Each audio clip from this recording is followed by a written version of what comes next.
Hello, നമുക്ക് easy ആയിട്ട് നല്ല സോഫ്റ്റ് ആയിട്ടുള്ള ഉഴുന്നുവട റെഡിയാക്കിയാലോ? കണ്ടില്ലേ, നല്ല സോഫ്റ്റാണ്. അപ്പം നല്ല ചട്നിയൊക്കെ കൂട്ടി കഴിക്കാൻ അടിപൊളിയാണ്. സോ നമുക്ക് എങ്ങനെ ഉണ്ടാക്കുന്നതെന്ന് നോക്കാം. വായോ. ഇപ്പോൾ നമ്മൾ ഫസ്റ്റ് തന്നെ സബോളയും പച്ചമുളകും അരിഞ്ഞ് മാറ്റി വെച്ചിട്ടുണ്ട്. സാധാരണ ഉള്ളിയായിരുന്നു, പക്ഷെ നമ്മളൊരു സബോളയാണ് ഇട്ടേക്കുന്നത്. അപ്പോൾ ഉഴുന്ന് നമ്മൾ 4 മണിക്കൂർ വെള്ളത്തിൽ ഇട്ടിട്ടുണ്ടായിരുന്നു. അപ്പോൾ ഇഞ്ചി ചേർത്ത് നമ്മൾ അരച്ചെടുക്കുന്നത്. അങ്ങനെ നമ്മുടെ ഉഴുന്നൊക്കെ നല്ല അരച്ച് നല്ല പേസ്റ്റ് ആക്കിയിട്ടുണ്ട്. അധികം വെള്ളം ചേർക്കരുത്, നമ്മൾ കുറച്ച് വെള്ളമേ ചേർക്കാവുള്ളൂ, ലൂസായി പോയത്. എന്നിട്ട് ഇത് നന്നായിട്ടൊന്ന് മിക്സ് ചെയ്ത് കൊടുക്കണം. അപ്പോൾ നമുക്ക് റവ കൂടുവാണെങ്കിൽ വെള്ളം കൂടി പോവുകയാണെങ്കിൽ നമുക്ക് കുറച്ച് റവയൊക്കെ നമുക്ക് ഇട്ട് കൊടുക്കാം. അപ്പോൾ ഇതാ നമ്മളിത് നന്നായിട്ട് കുറച്ച് നേരം നന്നായിട്ട് ഒന്ന് മിക്സ് ചെയ്ത് കൊടുക്കണം.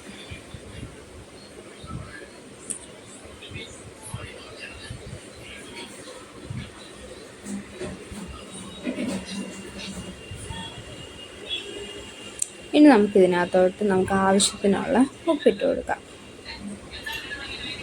ഉപ്പിട്ടതിന് ശേഷം നമ്മളിത് നന്നായിട്ട് മിക്സ് ചെയ്യണം.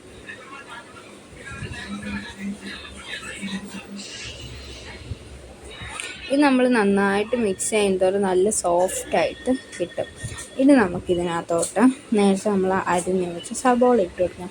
നമ്മളിവിടെ ഒരു കുഞ്ഞ് 2 സബോള എടുത്തേക്കുന്നത്. ഇനി നമുക്കൊരു 3 പച്ചമുളക് എടുക്കണം.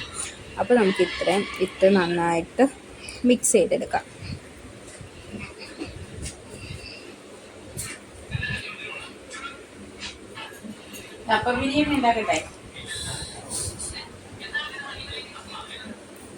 ഇനി നമുക്ക് ഇതിനകത്തോട്ട് കുറച്ച് കായപ്പൊടിയും കൂടി ഇട്ട് കൊടുക്കാം. എന്നിട്ട് നമ്മൾ മിക്സ് ചെയ്യണം. നമ്മളുടെ മിക്സിങ്ങിലാണ് ഇത്. നമ്മൾ എന്തോരം നന്നായിട്ട് മിക്സ് ചെയ്യുന്നത് അത്രയും നമുക്ക് സോഫ്റ്റായിട്ട് കിട്ടും കേട്ടോ.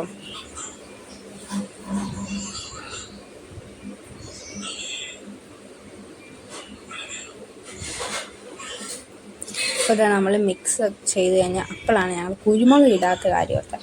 അപ്പോൾ എന്താ കുരുമുളക് ഇട്ടിട്ട് കുറച്ചും കൂടി നന്നായിട്ട് കൈ കൊണ്ട് തന്നെ മിക്സ് ചെയ്യാൻ ഓർത്തു. എന്നിട്ട് ഇതാ നല്ല മിക്സാക്കി എടുത്ത് വെച്ചിട്ടുണ്ട്.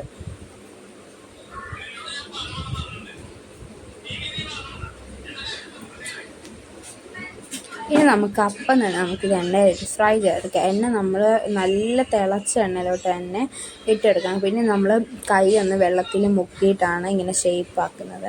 കറക്റ്റ് റൗണ്ടൊന്നും നമുക്ക് കിട്ടില്ല. ആദ്യത്തെ തവണ ഞങ്ങൾ നല്ലതായിട്ട് പാലിപ്പോയിട്ടുണ്ട്.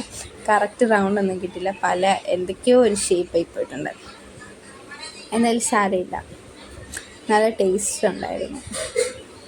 അപ്പം നമ്മൾ ഇതുപോലെ ഓരോ തവണ ഇതെടുക്കുമ്പോഴും നമ്മൾ കൈ നനച്ച് കൊടുക്കണം, ഇല്ലെങ്കിൽ അത് കയ്യിൽ ഫുൾ ഒട്ടിപ്പിടിക്കും.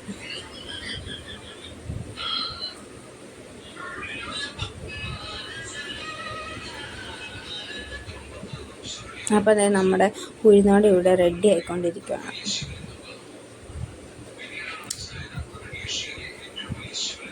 ഇനി നമുക്കിത് നല്ല മൊഴിഞ്ഞ് വന്നിട്ടുണ്ടെങ്കിൽ നമുക്കിത് കോരിയെടുക്കാം. അപ്പോൾ എന്താ, നമ്മുടെ ഉഴുന്നോടെ ഇത്രയേ ഉള്ളൂ. അപ്പം മസ്റ്റ് ട്രൈ ആണ്, എല്ലാവരും ട്രൈ ചെയ്ത് നോക്കണം. അടിപൊളി ടേസ്റ്റാണ്. അപ്പോൾ ഓക്കെ, ബൈ. പിന്നെ നമ്മളുടെ ചാനൽ ആരെങ്കിലും ആദ്യമായിട്ട് കാണുന്നുണ്ടെങ്കിൽ സബ്സ്ക്രൈബ് ചെയ്യുക, ലൈക്ക് ചെയ്യുക, ഷെയർ ചെയ്യുക. ഓക്കെ.